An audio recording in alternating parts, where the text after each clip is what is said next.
Same corner, it was an entry. So I thought the angle should be okay, it should be not too bad. And I did not have no clue how bad the accident was. And then I saw it wasn't a grimace. It was the utter distress on Prost's face. His teeth were clenched as he watched, staring at the wreckage of the Williams and Senna's helmet, not moving. Whether we had any hopes at that point, I have no idea. We saw his helmet move for a tenth of a second. A lot of people had the feeling that the slight movement from Senna's head was a good sign. But I really had the impression that it was his last breath, that it was over. And even though the car body was intact, I had that feeling. We said to ourselves, he's dead. You know, from time to time you have a kind of extrasensory perception. What made us think that? Maybe it was the drama of the moment, maybe the gravity of the moment. Seeing, as I wrote in an article later, that the archangel had been brought down to earth. He had fallen. It was over. Eu estava em casa com a minha família e estávamos assistindo, né, quando houve o acidente. E naquele momento foi, num primeiro momento, aquela expectativa que nada mais grave tivesse acontecido. E, naturalmente, com o decorrer do tempo, a gente começou a perceber que a situação era muito mais grave do que se imaginava. E a partir de que momento você começou a se preocupar mesmo? Quando ele não saiu do carro.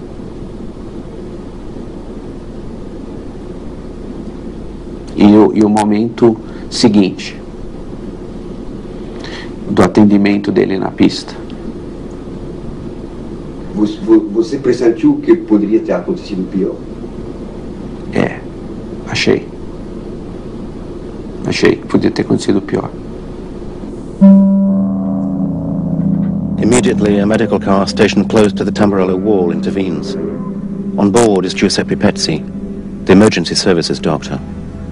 He was bleeding badly and was unconscious. But his pulse was regular, although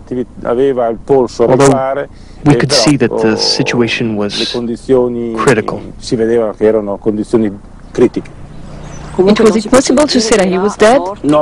Absolutely, because the patient was alive in the sense that he had a pulse, his respiratory activity was functioning, so the driver was alive, even if he was in a deep coma with obvious cerebral injuries.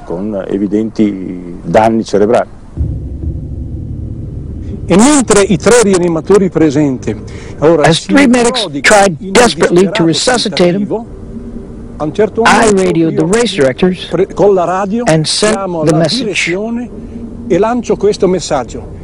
Code 3, Charlie on the track. I was implementing the most extreme procedure for an emergency medical intervention on the track, which means a helicopter landing on the track.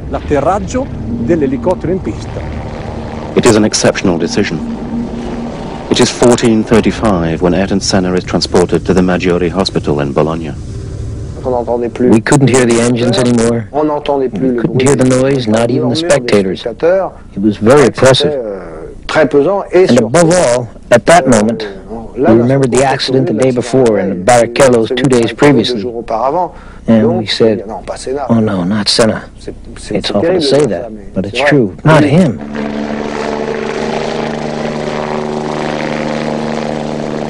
After the patient was transferred by helicopter, I returned to my station. Nobody, not even the race officials, dared ask me what I had seen. They saw I had come back on foot, in silence, and so they respected my feelings. Even today, the memories come back with the same emotion, but a great silence. The race, however, continues to the end, despite another accident when a car runs into three mechanics, one of whom is seriously injured. The show goes on, an absurd farce. culminating in the unlikely podium presentation to celebrate the winner, Michael Schumacher. As an ultimate concession to decency, however, the champagne at Imola that day stays in the bottle. At the hospital in Bologna, all the doctor's efforts are in vain. At 5:30, Senna's heart is still beating, but the Brazilian is soon diagnosed as brain dead. Journalists crowd round the intensive care unit's doors, feverishly waiting for confirmation of what they fear is sadly fated. In the words of Father Amedeo, who made a report on the events for the religious records at the Maggiore Hospital, in front of the door, many people were waiting to receive news of the condition of the Brazilian driver, who was a great champion. Father Amedeo gave him absolution, dispelled the flames of hell, and prayed, commending him to the Lord. It was almost 6:30, and at 6:40, he was pronounced dead. The head of the intensive care unit at the hospital in Bologna makes the official announcement of Senna's death in a tense electric atmosphere. I remember that as I went in, I was swamped by microphones and journalists. He even took me to police officers to make room for me because I couldn't get into the room. The most frustrating thing was that I couldn't respond in any positive manner to the expectations from around the world. And